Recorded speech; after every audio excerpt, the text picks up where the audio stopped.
good afternoon, with a few more questions. Here's one from Zach.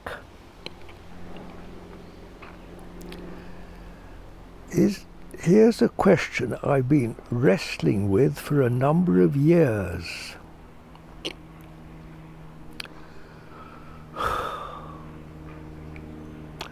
Zach. Have you really been wrestling with this question for a number of years? I don't know how you could. Can you really keep your mind on such a question for year after year? I better tell you what the question is, hadn't I?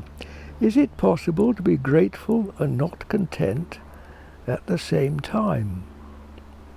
Are gratefulness and contentment ever mutually exclusive? How should I know? Have your years of questioning clarified the question for you?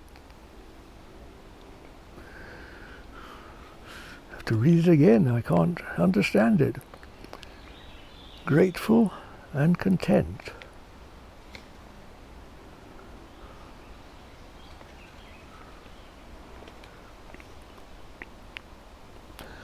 Well, one of the features of being present, like this here now, just feet on the ground and listening and looking, is that all such adjectives and descriptions just drop out of the picture,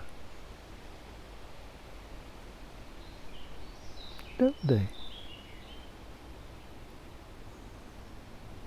You see, feelings and questions belong in this realm of duality, which is conceived, generated by the mind. Now the mind, as I've often described, is just a layer of questions, thinking, speculation, all these sort of things. And when we come into the present, you, as it were, step beyond that. No, that's not quite correct. When you come into the present, you give your attention to what is present. Now, there's a bit of a wind today, so the leaves are stirring. Look, and a bird is singing. And far down in the valley, there's a bit of traffic. And there's a sound of wind in the trees. Now, just describing to you those few things,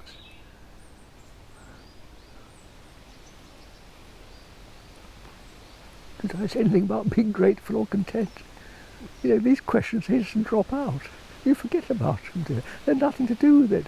You worry about these things when you're absent, when you're not present. And you just get into this mental state when all you ever see is just this. And you say, is it grateful or content? Should I be this or should I be that? Should I be following spiritual enlightenment or should I be thinking about my career or should I write to so-and-so? All these questions, you see. Just come back here and stop worrying about giving it names. Because names and forms belong to this mental world. The real world, which is this. Are the leaves worrying about being grateful or content, or the insects that are flying around? Is that little bird worrying about being grateful or content? They're just doing their thing. So I suggest, Zach, you just eat your dinner, or do what you have to do, go for a walk, and don't waste time asking any more questions. Especially ones that I don't know the answer to. You see, the answer to every question is that in reality, there's no questions. Questions belong to the world of absence. There you are. Put that under your hat, my dears. Now then, another one. My question is a cheeky one. What's so great about the stillness and the silence? Well,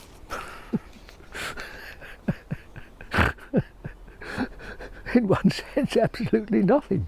But in a more serious sense, you see, look, when I'm still,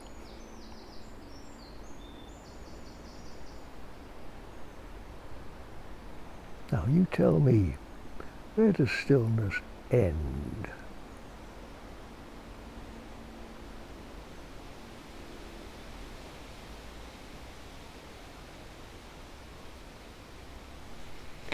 Now my body has very much of an end, doesn't it? This video has an end to it. The day will end. But you see, when you connect with stillness, you connect with endlessness. And the same can be said of silence. So you can't give, stillness has no name, does it? Now leaves are called leaves, and men are called men, and videos are called videos, and hamburgers are called hamburgers. But silence and stillness have no name and no form. They're endless or infinite.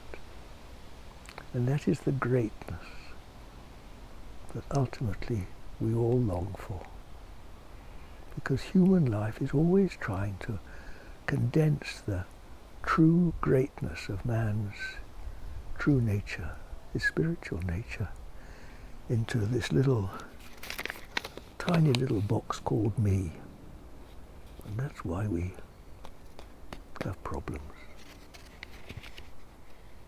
We can't contain the great in the small.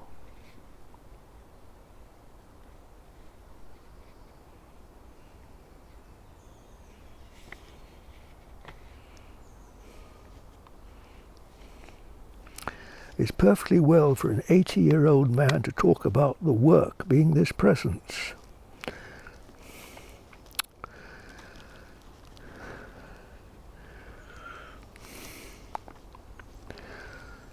And then he refers to an occasion you may remember when, as a young man of 26, I was in South America trying to make the world a better place, and a voice said, to make whole, be whole.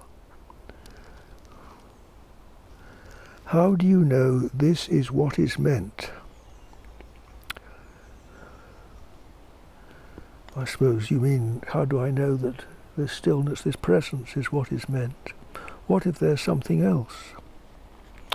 Well, if there is something else, it's contained, isn't it? This young man is called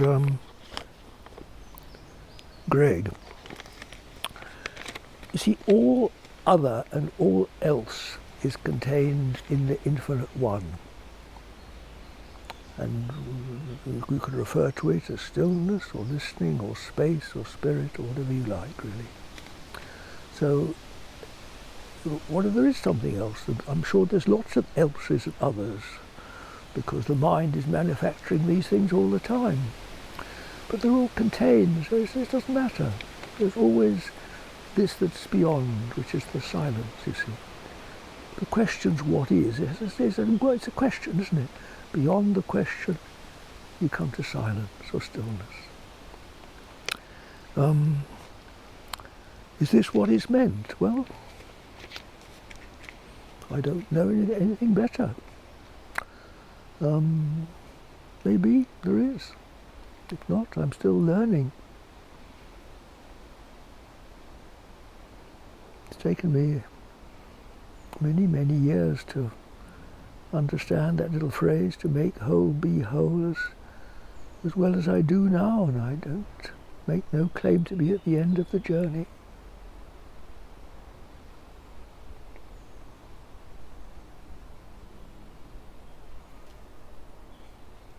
There seems very much a connection between wholeness and holiness.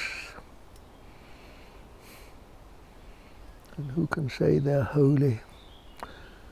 I'm only too well aware of my failings, my dear. God forgive me. We try to keep We try to keep plodding on, don't we, through this life.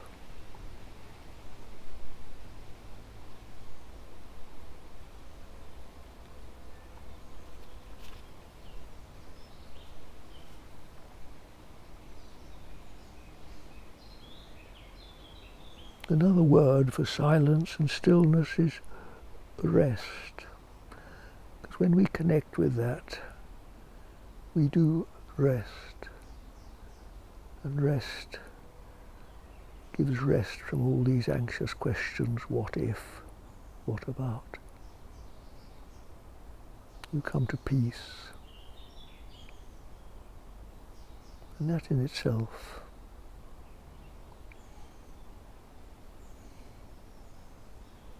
well, it seems to answer all our questions. So don't dismiss what I say, but stillness is a good starting point. And then go on letting it expand and expand and expand into the infinite. Good luck. God bless you. Bye-bye for now.